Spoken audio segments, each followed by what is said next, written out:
Assalamualaikum warahmatullahi wabarakatuh. Bagaimana kabarnya anak-anakku? Semoga kalian selalu sehat dan berada dalam lindungan Allah Subhanahu wa Ta'ala. Amin ya Allah ya Rabbal Alamin. Anak-anak masih KD yang minggu lalu, yaitu menerapkan penyusunan perjalanan dinas.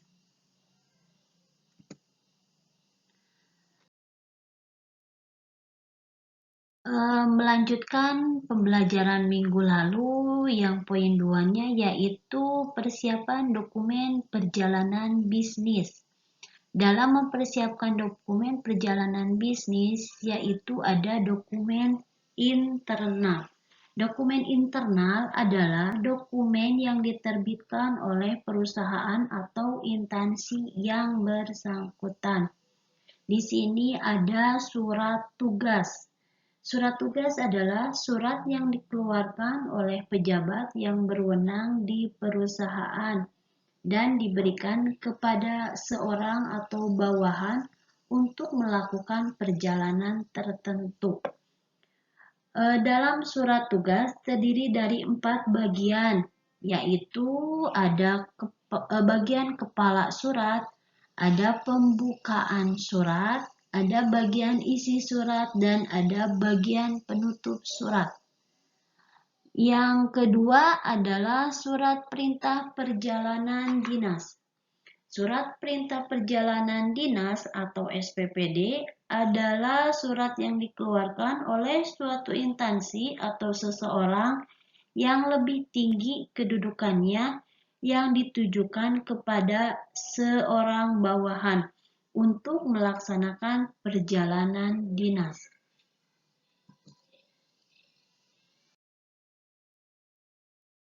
Poin B yaitu dokumen eksternal. Dokumen eksternal yang pertama adalah paspor.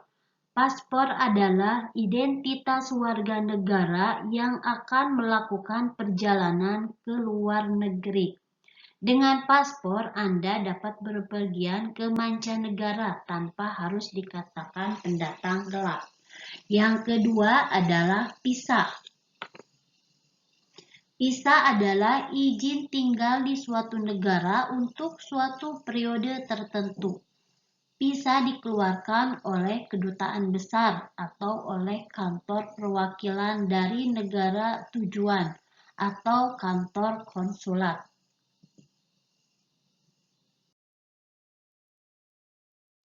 Yang selanjutnya, yang ketiga adalah surat keterangan fiskal. Fiskal adalah biaya pajak yang harus dibayar oleh setiap warga negara Indonesia yang akan berangkat ke luar negeri. Surat keterangan fiskal yaitu surat keterangan pembayaran pajak yang dikeluarkan oleh Direktorat Jenderal Pajak kepada seseorang sebagai wajib pajak yang akan berangkat ke luar negeri. Yang keempat adalah exit permit, yaitu bukti dari imigrasi setempat bahwa telah memasuki atau meninggalkan negara yang bersangkutan. Bentuk exit permit adalah berupa lembar kertas yang sudah distempel oleh kantor imigrasi kemudian ditempel atau dilampirkan pada paspor.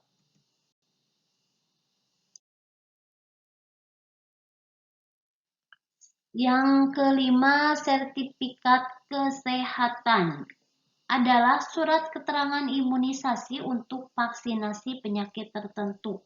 Surat keterangan ini dapat berubah tergantung epidemik penyakit yang menyerang suatu negara. Yang keenam adalah tiket transportasi.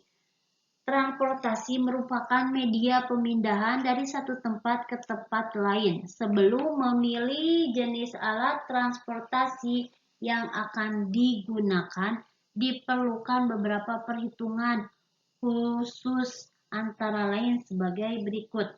Apabila tempat yang dituju dekat atau lama perjalanan kurang dari 3 jam, dengan kendaraan darat sebaiknya tidak menggunakan pesawat terbang, tetapi menggunakan kendaraan kota seperti bus atau kereta api.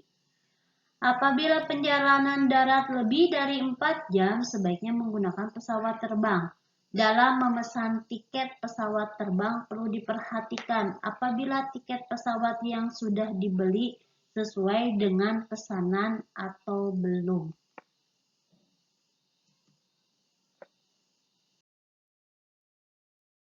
Yang ketujuh adalah voucher penginapan. Sebelum pimpinan berangkat melaksanakan bisnis, sebaiknya administrasi kantor atau sekretaris harus sudah membeli voucher kamar hotel, biasanya melalui biro perjalanan. Di dalam voucher sudah tercantum nama pemesan, nama hotel, nomor kamar, tanggal masuk, dan tanggal keluar.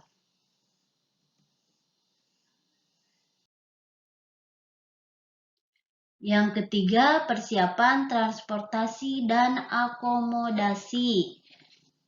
A. Persiapan transportasi. Perjalanan bisnis menggunakan transportasi darat, berarti nanti akan menggunakan mobil dan kereta api. Perjalanan bisnis menggunakan transportasi laut menggunakan kapal laut. Perjalanan bisnis menggunakan transportasi udara menggunakan pesawat terbang.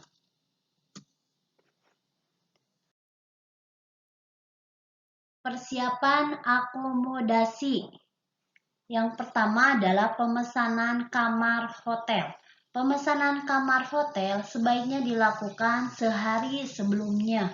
Bisa dilakukan melalui telepon, faksimil, atau pesan langsung saat tiba di hotel. Gunakan nama pemesan yang benar sesuai KTP untuk memudahkan pengecekan. Yang kedua adalah jenis-jenis akomodasi. Jenis-jenis akomodasi antara lain adalah hotel.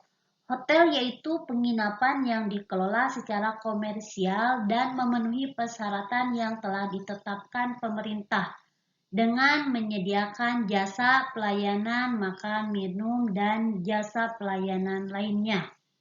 Yang kedua adalah motel.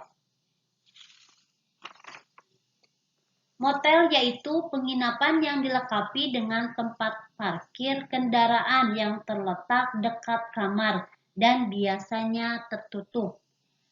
Yang ketiga adalah hostel, yaitu tempat penginapan murah, biasanya digunakan bagi mahasiswa atau karyawan yang sedang melaksanakan pendidikan dan pelatihan diklat.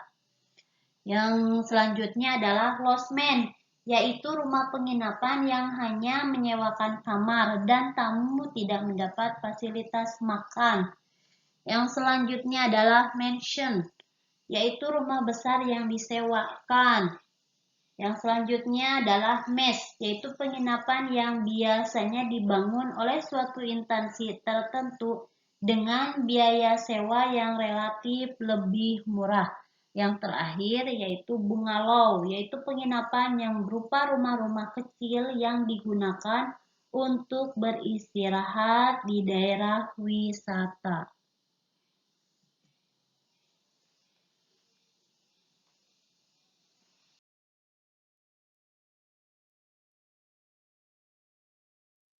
Sekian penjelasan dari Ibu. Terima kasih. Sampai ketemu lagi di pembelajaran berikutnya. Wassalamualaikum warahmatullahi wabarakatuh.